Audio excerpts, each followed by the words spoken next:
Si vous souffrez d'arthrose du genou, il est très probable que votre médecin vous ait complètement interdit des exercices comme les squats. Mais et si le squat était l'un des meilleurs exercices pour renforcer le quadriceps et, par conséquent, protéger le genou? Le problème, c'est que nous avons toujours cette idée en tête quand on parle de faire des squats, mais ce n'est pas vrai. Il existe de multiples façons de faire des squats, beaucoup plus simples, beaucoup plus adaptées à vos possibilités.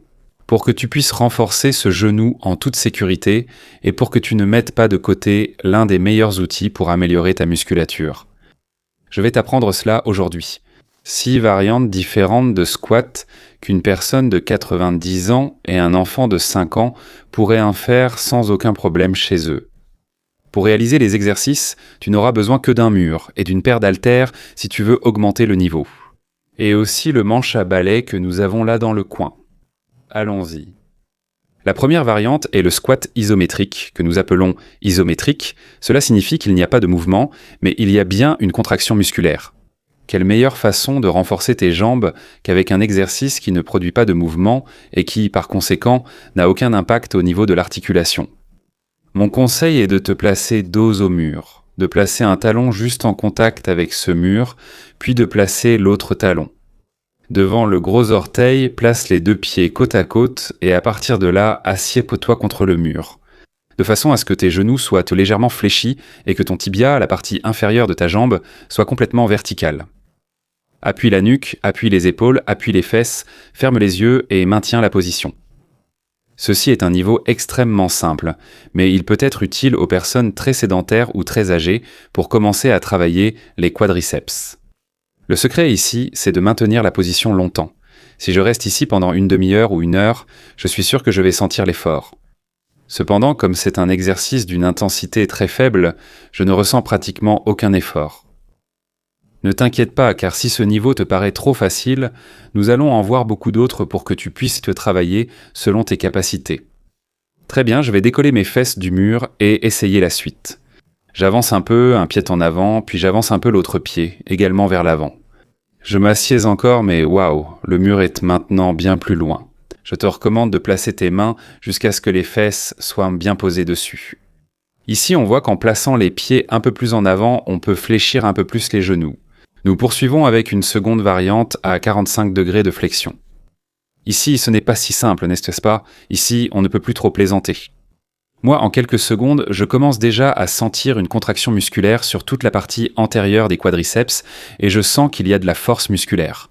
Au fait, cet exercice se fait toujours pieds nus pour que le pied ne glisse pas et que le pied accroche bien au sol. Au parc, sur le carrelage, peu importe où.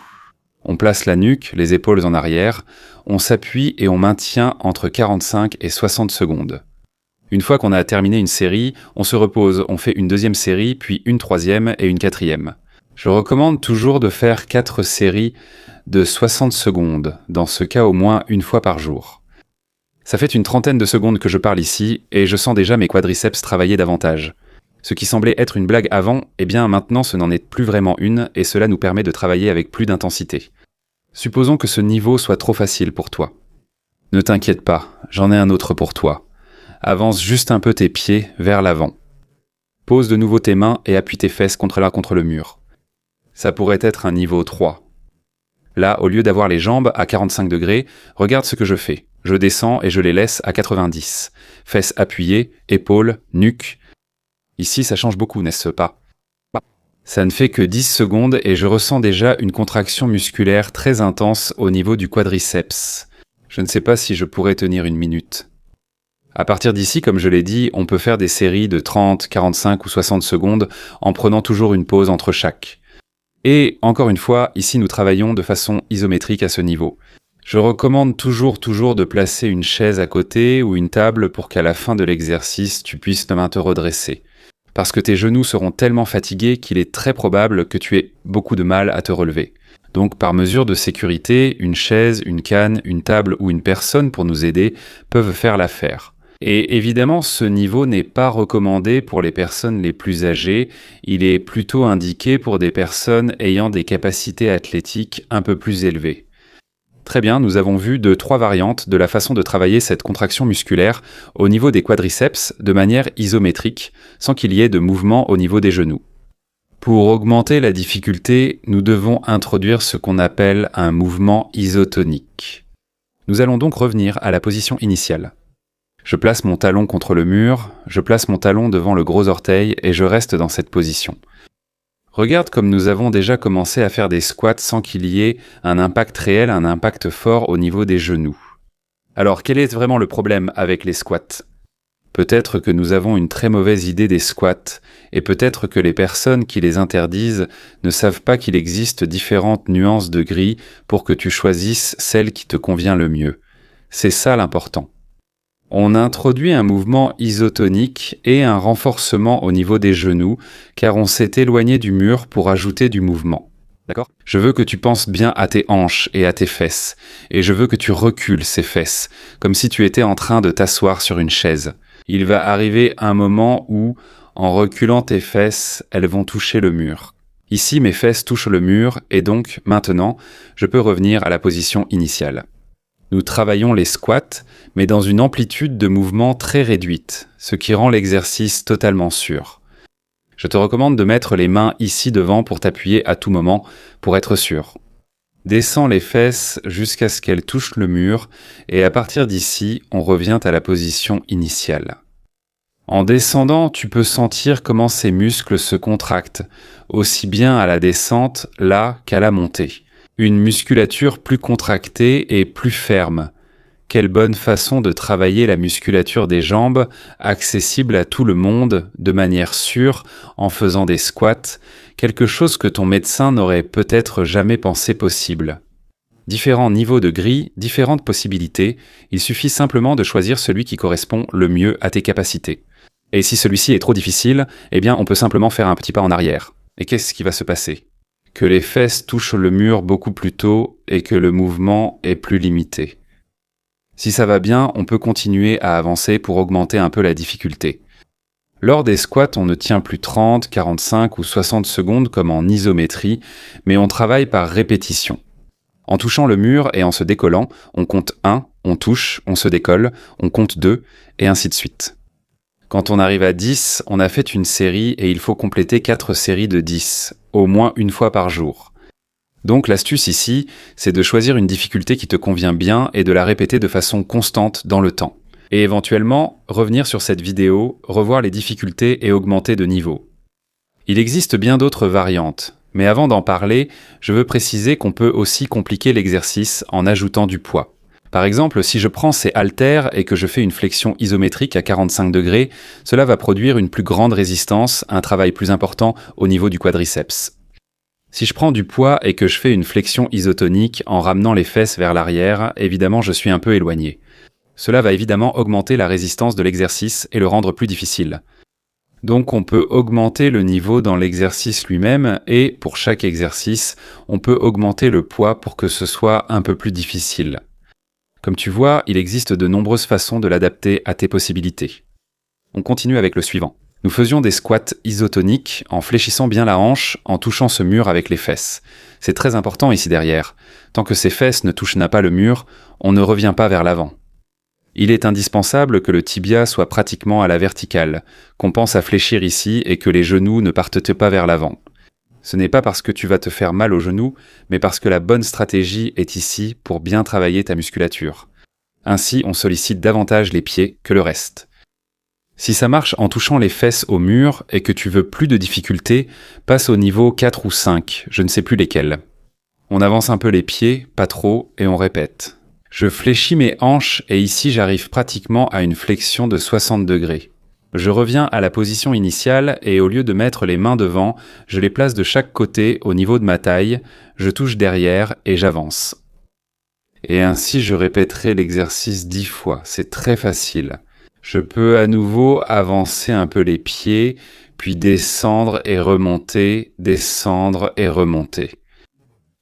Lorsque nous faisons l'exercice isotonique, le mouvement de descendre les fesses vers l'arrière, nous devons éviter que les genoux ne s'inclinent vers l'intérieur. C'est l'une des erreurs les plus fréquentes et les plus dangereuses.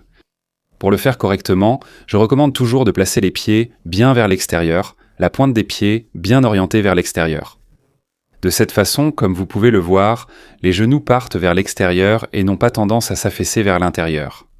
Ne t'inquiète pas, ce n'est pas grave si tu ne plies pas beaucoup les genoux. Et je vais t'apprendre une petite astuce très importante, très utile, que tu peux appliquer dès maintenant pour l'améliorer. Imagine que ce squat, main sur les hanches, frôlant à peine le mur, marche bien et que tu souhaites ajouter un exercice plus difficile. On avance encore un peu, cette fois on ne touche plus le mur avec les fesses, on est trop loin maintenant. Ce qu'on va faire, c'est joindre nos mains devant, les poings serrés l'un contre l'autre, les coudes vers l'extérieur, et en descendant, je veux que mes coudes touchent pas mes genoux. De cette façon, je m'assure à tout moment que mes genoux ne s'affaissent pas vers l'intérieur. Et on voit comment on augmente petit à petit cette difficulté, cette profondeur. Une manière très simple et très sûre de travailler cette profondeur des squats. Même dans cette variante, ce que j'aime, c'est prendre un peu de poids, le placer entre les mains et ainsi avoir ce repère. Les coudes touchent les genoux et on remonte. L'avantage de cela, c'est qu'on évite de trop fléchir les genoux et on reste toujours dans une amplitude très très sûre.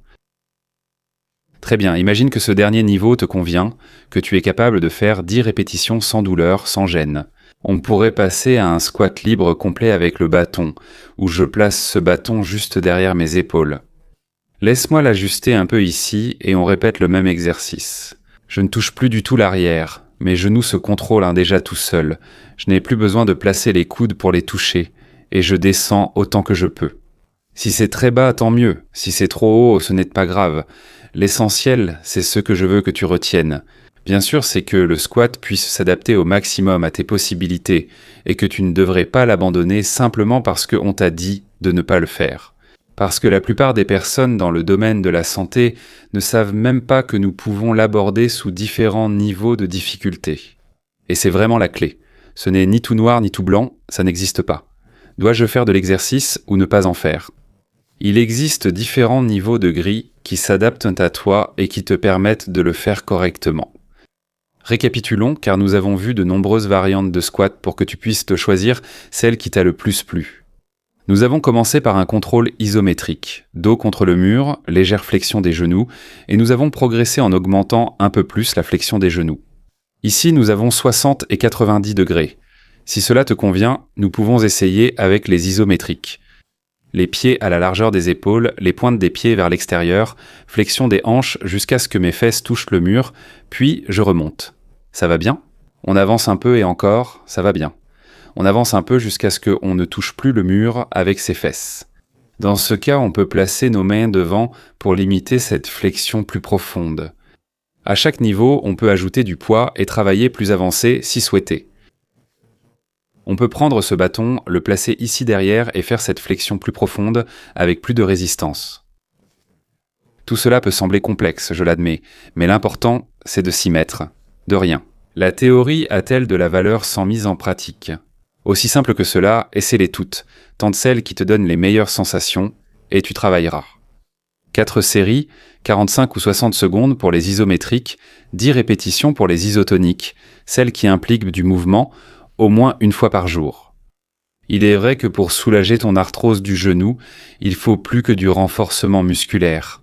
Il y a 2 autres piliers indispensables, qui sont la mobilité et la stabilité, pour que tu puisses enfin avoir un genou d'acier, et réussir à te débarrasser de la douleur, non seulement maintenant, mais aussi pour le reste de ta vie. Si tu es arrivé ici, c'est que tu as prouvé ton engagement total pour la santé de ton genou. Je veux t'offrir un petit cours très intéressant qui t'aidera à ouvrir les yeux. Quelles sont vraiment les meilleures stratégies pour éliminer la douleur au genou à vie ? Alors, il s'agit d'y accéder. Il te suffit d'appuyer en haut à droite de la vidéo où tu trouveras une fiche, tu cliques dessus, tu regardes la vidéo et tu prends conscience de ton problème. J'espère que tu pourras partager cette vidéo avec ceux qui en ont besoin. Que ce soit pour ceux souffrant de douleurs aux gènes ou d'arthrose au genou, ou pour ceux à qui on a dit de ne pas bouger en cas de douleur, cela n'a rien à voir. Même si tu as une articulation usée, bouger ne va pas provoquer plus d'usure. Cette usure se produit à cause d'autres facteurs, très différents comme la génétique, la quantité de substances inflammatoires que tu as eues dans le corps, la qualité du repos. Très souvent, nous avons associé le mouvement et le poids à une structure affaiblie, mais en réalité, ce n'est pas le cas. Je te remercie de tout cœur d'avoir regardé la vidéo jusqu'à la fin et j'espère te revoir très bientôt dans une de mes autres vidéos. Salut les amis. Proche.